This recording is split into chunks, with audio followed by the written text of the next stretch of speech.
আসসালামু আলাইকুম ভিউয়ার্স, কেমন আছেন সবাই? দেখুন আজকে যে ভিডিওটি দেখাচ্ছি সেটি হচ্ছে পঞ্চগড় থেকে ঢাকাগামী একটি নাইট কোর্স।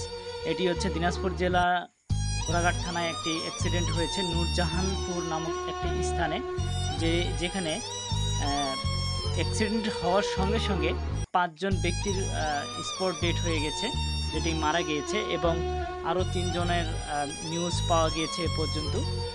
এটি হচ্ছে আজকের রাতে এই ঘটনাটি ঘটিয়েছিল, যেটি হচ্ছে জানা গিয়েছে যে একটি আমের ছোট্ট ট্রাক আগে থেকেই পাল্টি খেয়েছিল এবং রাস্তায় একটু আমের ক্যারেটগুলো দেখেন এটি হচ্ছে ছেঁড়াই ছোটাই ছিল, যার কারণে এই অবস্থায় রাতে গাড়ি চালা অবস্থায় বা গাড়ি রানিং থাকা অবস্থায় এসে এই ছোট্ট ট্রাকটিকে ডিরেক্ট ধাক্কা দেয় বা ডিরেক্ট লাগাই দেয়, যার কারণে এই গাড়িটি অ্যাক্সিডেন্টের দুর্ঘটনা ঘটে যায়।